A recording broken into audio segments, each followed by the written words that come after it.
Now we turn our attention to what could be the most interesting draft story in a generation, who falls in love with 5'9" 7/8" in his stocking feet quarterback Kyler Murray, who now seems likely to be the first athlete ever drafted in the top 10 in 2 sports.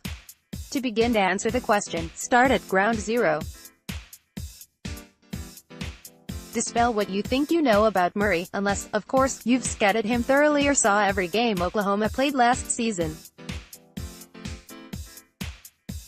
Because a sub-5-10 quarterback who runs the 40-yard dash in less than 4.4 seconds, ran the ball 140 times last fall and has quickness in Tyreek Hill's league would naturally be a scrambling, throw-on-the-run type of player, right? What percentage of the time? I asked Oklahoma coach and Murray mentor Lincoln Riley the other day, would you guess Kyler threw from the pocket this year? Riley thought for a few seconds. 85%, Riley said. 90, maybe. Think of how amazing that is, a short quarterback who runs like a greyhound, and Riley called a similar percentage of designed passes from the pocket as many NFL teams with classic drop-back passers would. Think of how the game has changed from a decade ago, when a fleet and smallish quarterback would basically be an option quarterback playing the game on the edges. Not Riley. Not with Murray. His runs, mostly designed runs to take advantage of a player with Vic-type tools. Riley's guess on Murray's pocket throwing is pretty damn close to reality.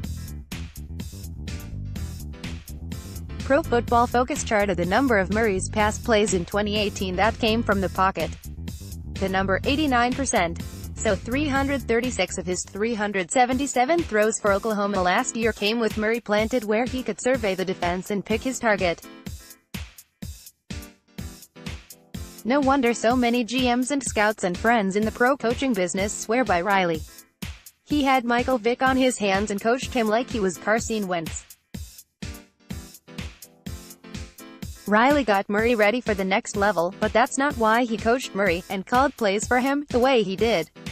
Riley never got tempted to turn Murray into Lamar Jackson despite Murray's 4.39 second time in the 40, and Riley never had to call plays differently for Murray's sightlines with a monstrous offensive line in front of him, 6-5, 6-4, 6-5, 6-5 and 6-4 from left to right. Daniel Jones, a fellow first-round prospect, is 6-5 and had 12 passes batted down last season. Missouri's Drew Lock, 6-4, had 8. Murray had 5. So for the past 2 seasons, Riley has coached short quarterbacks into Heisman winners who became premier NFL prospects. Baker Mayfield, at 6'5", is 2 3/4 inches taller than Murray. Riley said he called the same game for both players. Phoning from Oklahoma the other day, Riley said, throughout all the years with both Baker and Kyler, I can't ever remember there being a time where we said, we want to run this play, or use this scheme, or protect this way, but we can't do it because these guys are 5'10" or 6 foot instead of 6'4". It never really entered into the equation. I don't think their pro coaches are going to think about it either. Riley watched the draft process last year culminate in Mayfield going number 1. He watched the success Mayfield had as the dominant presence in helping the Browns from 0 to 16 to 7, 8-1. He thinks Murray will have the same impact on his NFL team. I will be shocked, Riley said, if 5 players get their name called on draft day before Kyler. Sure is nice to have a quiet week in the off-season. Oklahoma center fielder Kyler Murray, the 9th pick in the 2018 MLB draft, spurns the A's for the NFL. The Browns sign a tarnished hometown hero out of nowhere. New England makes an eyebrow-raising hire at defensive coordinator. Antonio Brown announces on Twitter, where all formal announcements in his world are made, that he'll be moving on from the Steelers. The team has other ideas. A Super Bowl quarterback gets traded to play at the field of his greatest game. Jay Glazer throws out a whopper on Odell Beckham Jr. Did NBA commish Adam Silver get recruited so NFL owners could whack Roger Goodell? Colin Kaepernick and Eric Reid make peace with the NFL, for millions, we assume. The Bengals can't find a coach who wants to be Zach Taylor's defensive coordinator. The Raiders seem headed to an unlikely city for their final pre-Vegas year, Oakland. Nick Foles heads toward franchise tagful. I'm sure I forgot 5 stories there. We'll tackle many of these later in the column. Back to my look at Murray, the prospect. During the season, I don't watch much college football at all, and I try to catch up after the season. Last week, I wanted to look at Murray the player, and so I watched every throw from his Big 12 title game against Texas, impressive, and from his playoff game against Alabama, less impressive. What stood out, as I wrote up top, is that Murray was a pocket passer at Oklahoma. This is the time of year, in fact, this exact week last year is when Browns GM John Dorsey got the reports from his senior advisors rating and order their top passers in the draft, that teams take their reports and begin to stack their draft boards. Teams that do a deep dive into Murray will find the same thing I did. Kyler Murray is not your father's option quarterback. Throw after throw, from the pocket and pushed out of it, you can see he's got plenty of arm, and an accurate 69.0% in 2018, to reach receivers downfield, and a good touch on the shorter throws. Now teams are going to have to decide whether an unfathomable idea a generation ago, drafting a sub-5'10" quarterback high in the first round, is a cutting-edge idea today. Murray is not only a short quarterback. He's slight. He's got almost a Mookie Betts build. Russell Wilson's less than an inch taller, but Wilson is built with a suit of armor.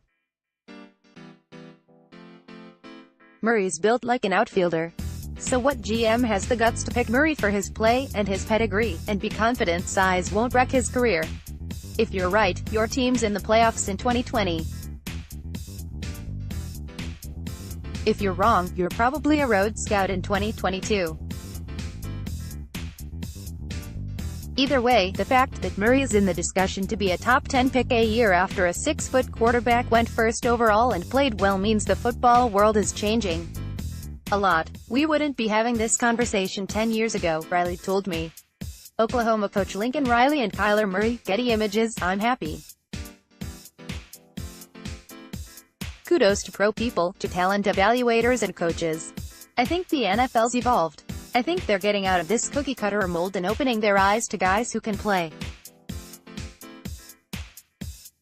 Think about how many great talents potentially were out there that never got seen because they didn't fit the cookie-cutter mold.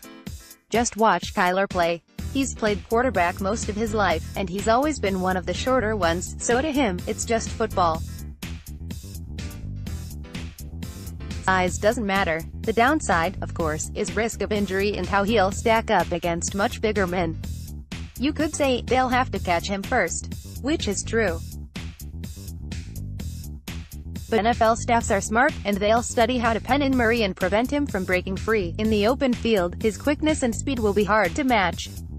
But there was a play in the Alabama game, early, when Alabama linebacker Anfernee Jennings reached out as Murray seemed to be maneuvering by him in the pocket, and Jennings jerked him down by the sleeve with one hand.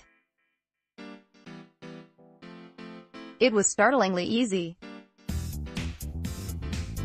When the Chargers totally shut down Baltimore's Jackson in the playoffs, they did it by trying to match his quickness, stunning the Ravens by playing 7 defensive backs on 58 of 59 Baltimore snaps, and creating traffic everywhere he looked. Those played some odd schemes on Mayfield too, so that will be a factor. But Murray's stats can be deceiving. He did rush 10 times a game for 71.5 yards in 2018, but largely not onto scrambles or options. He was not Jackson. Riley, I'm sure, will tell the coaches and GMs swarming to Norman, Oklahoma, this spring that, if defenses want to keep him in the pocket, good. He's shown he can win from there, with a 69% accuracy rate in 2018 and a stunning 11.6 yards per attempt average. 8 yards is good. 9 would lead the NFL most years. The closest top quarterback prospect this season to Murray's 11.6 yards per attempt, Dwayne Haskins of Ohio State, at 9.1. His speed, obviously, is off the charts, Riley said.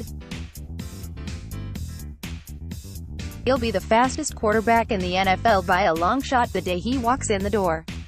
But on top of that, I think the things as a runner and athletically he brings, and his elite quickness, will be important. And then, he just has a feel. He knows how to play the game. He knows when the moments are big and he needs to strain to get a first down. He's not going to take unnecessary hits. He's kind of got the body to withstand a few, but I almost compare him. I know this is high praise, but I mean, it's almost kind of like a Barry Sanders effect. Yes, I'm small for the position, but I'm so athletic and so smart that I just rarely take big shots. Kyler took a lot less hits even than Baker did. He was never really beat up after a game. The guy can stay healthy and he's pretty smart. He's got just a really unique skill set of having home run speed but also home run quickness to go with that. Now, would you be crazy to draft a guy like this and not use his athleticism? In my opinion, yes. But I think this guy can go and be in the pocket 75% of the time and be an extremely successful NFL quarterback. This guy can win from the pocket and that's what makes him unique. And he just gets the game, man.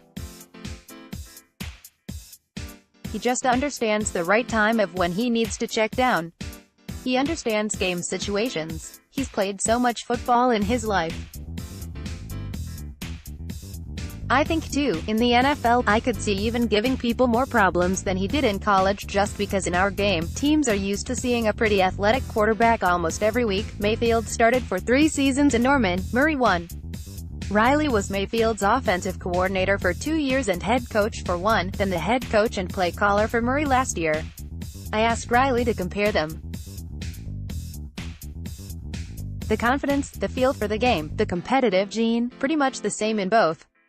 Baker's a lot more outwardly emotional and exuberant and more outspoken, Riley said. Kyler's got a little bit more of a quiet intensity. The effect is similar.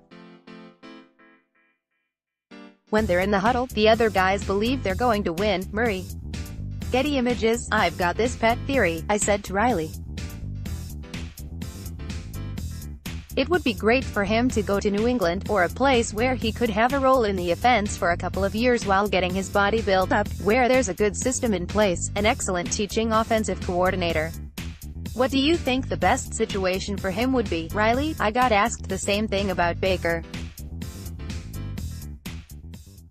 I really believe Kyler is going to succeed no matter what. In a situation where he's gonna go in and play, I think he'd be a very similar spark plug for a place like Baker was. If it's a place that's maybe been down a little bit, I think he's so dynamic that he's going to pick it up and do well. I think he's also proven that if the situation is, he has to play behind somebody, or have a little time to learn, that he will handle that well and use that to an advantage. Knowing what I know, I don't have a reservation about either scenario with this kid. The next 2 mileposts for Murray, the NFL Scouting Combine in Indianapolis with team interviews Feb. 28 and March 1st, and his workout, assuming he does work out for teams, on the field of Lucas Oil Stadium on March 2nd. That would be NFL Network must-see TV.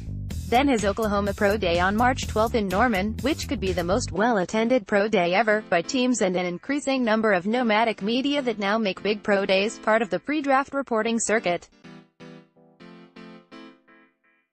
As one NFL scout told me last week, the pro day won't be that significant to the teams interested in him. Private workouts, and private meetings with Murray on the board and talking football, those are the things that will really matter. If I'm Arizona, I'm strongly considering Murray, Josh Rosen and all. If you hire Cliff Kingsbury as coach, and he loves Murray more than Rosen, flip Rosen to a team for a mid to low first rounder. I hear the Raiders are fascinated with Murray.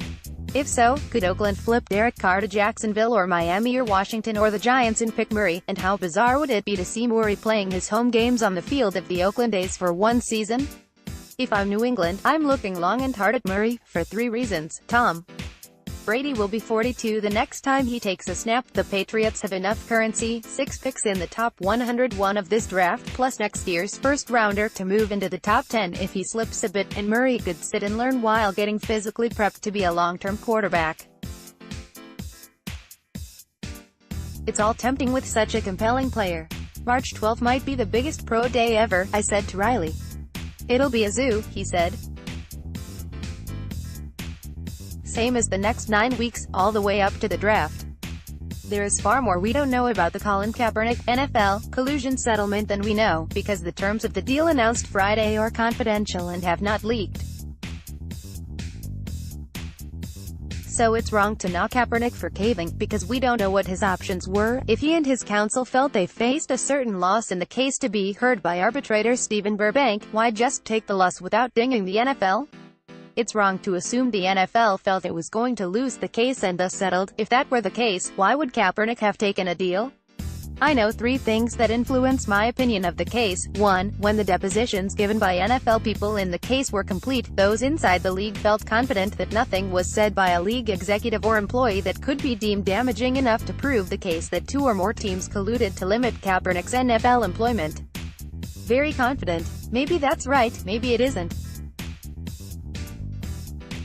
Now, in the time between the end of the depositions and now, could some attorney have told Roger Goodell or his top legal lieutenant, Jeff Pash, that they might have liability with something in one or more of the depositions? I don't know that.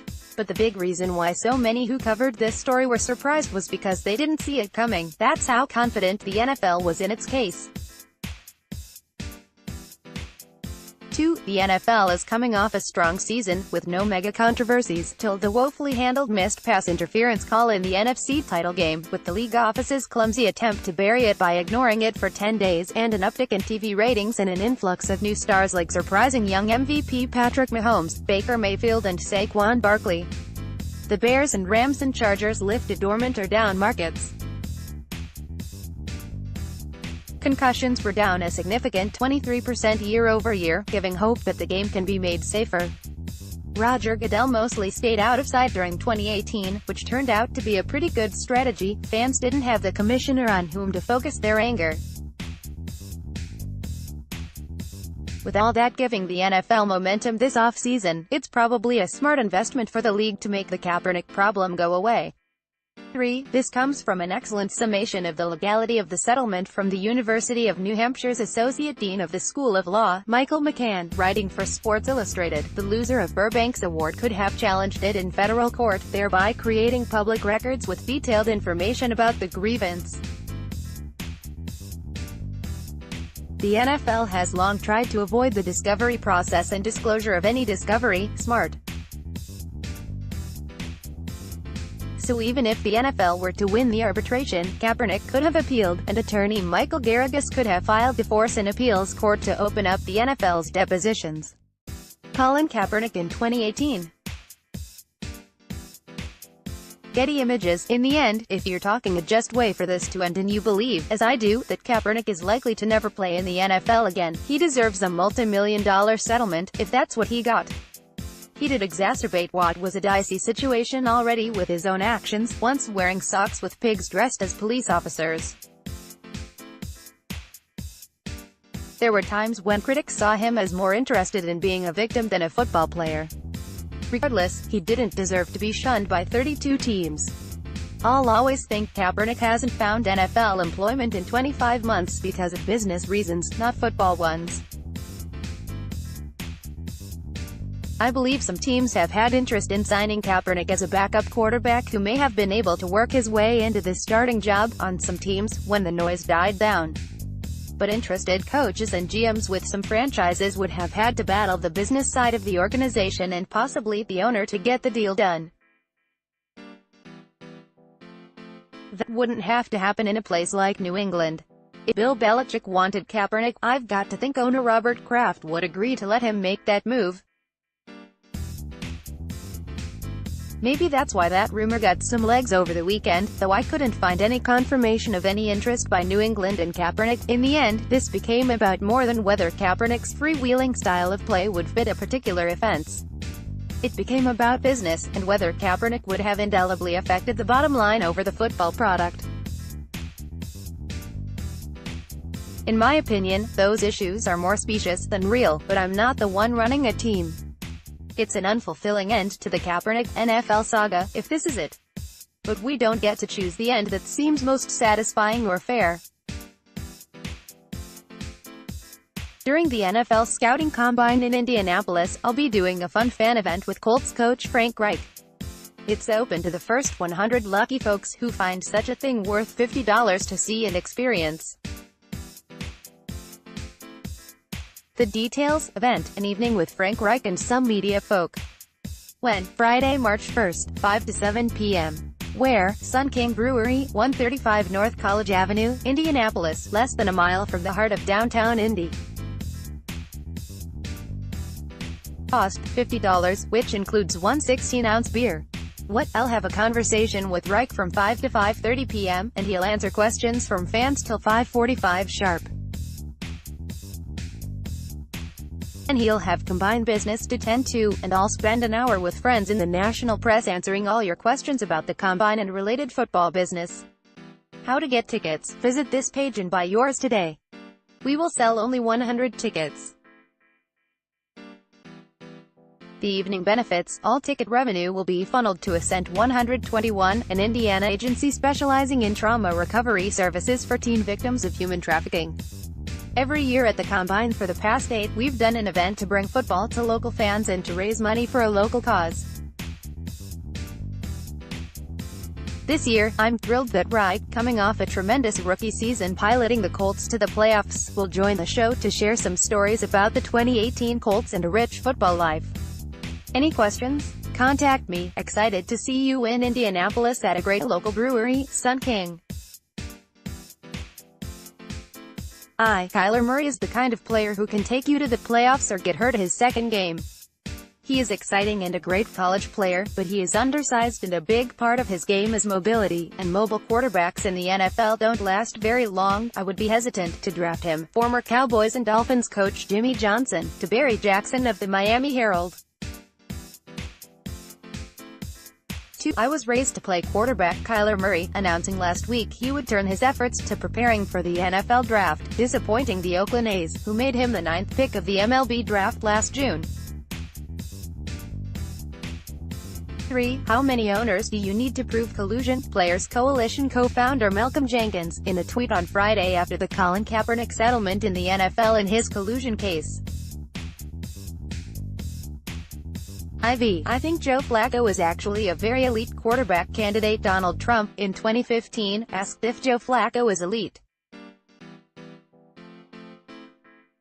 Should the Browns sign him? ESPN radio host Jason Fitz, in a segment on CFL defensive lineman Corey "Poop" Johnson. He was given the nickname "Poop" in college, at Kentucky, after he said to WLEX-TV that his weight fluctuated so much because he defecated up to 5 times a day. Michael McCann, Sports Illustrated's legal analyst and the Associate Dean of the University of New Hampshire School of Law, wrote an excellent primer on the Colin Kaepernick settlement with the NFL Friday. On Saturday, McCann reflected on the lessons learned from the case. We learned that Kaepernick had something on the league.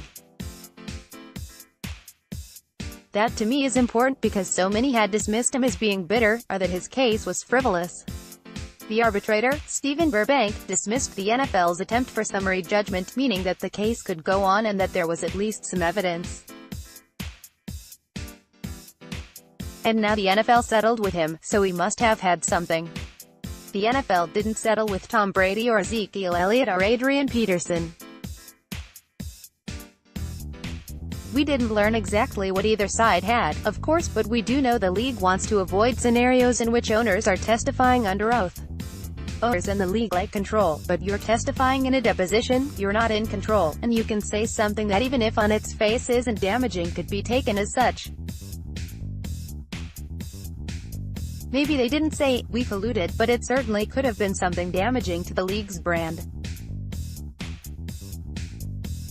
Reading the tea leaves in this case, I would bet something in what was said could have been damaging to the NFL, even if the league didn't lose the case. I asked, do you think the decision to settle for what's likely huge money affects Kaepernick's reputation and standing as a freedom fighter? I don't think it does. For one thing, the burden for him to prove collusion is really high. He had to show the clear preponderance of evidence was in his favor or he would lose, even if Burbank was sympathetic to his cause. And if he lost, he would lose both marketability and credibility.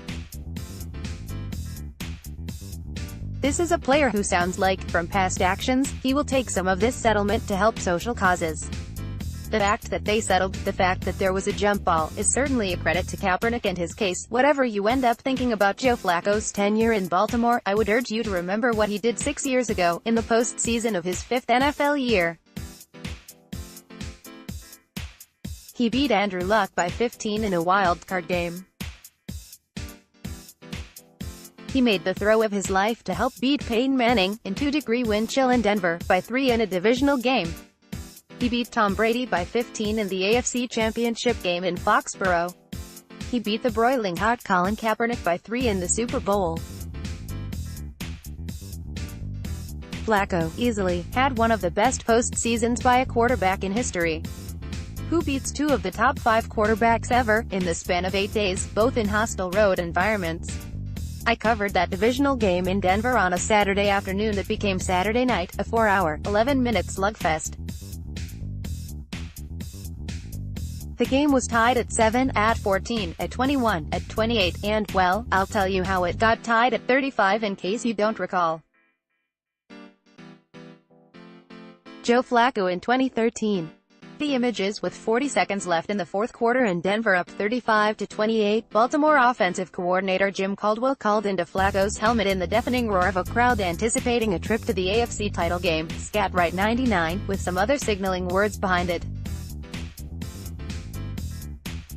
Flacco loved it. 4 receivers, 2 left and 2 right, all running go routes. As I stood in the end zone, in Denver, in the last couple of minutes, media can stand on the field, out of the way, to see the end of the game, I saw Denver pass rushers Elvis Dumervil and Robert Ayers both pressure Flacco, who stepped up and flung it high and far into the Denver night. Man, it was a high ball. And when it came down, it nestled into the arms of Jacoby Jones for a 70-yard touchdown. The stadium got church sermon quiet in the matter of about 3 seconds. 70 yards away from the Baltimore sideline, I could hear the shrieks of the Ravens players. Jones found Flacco and screamed, "Smokin' Joe." In the 6th quarter, or second overtime, Justin Tucker, with the wind chill dipping below 0, drilled a 47-yard field goal to win it 38-35. I will always remember Flacco after that game. Smiling, fairly happy, but with him, you could never tell just how happy. His backup, Tyrod Taylor, seemed more thrilled, honestly, than the win in Foxborough. Coach John Harbaugh afterward called him Brady-like. When we scouted him, so many times you look at a player and you say, is this going to be too big for him? Is the stage going to be too big? Never. It never has been. Then the win in the Super Bowl, in New Orleans. Flacco told me after that game, at a family party in Huck Finn's restaurant in the French Quarter, that his idol growing up was Joe Montana. How many kid quarterbacks have said that? Only all of them. That caused me to go back to my hotel room in the wee hours of Monday morning to see how Flacco's postseason compared to Montana's finest one. Not far off, as it turned out. So, I get that Flacco has been a mediocre quarterback since then, in part due to injury. He's 43-42, with 1 playoff win, albeit it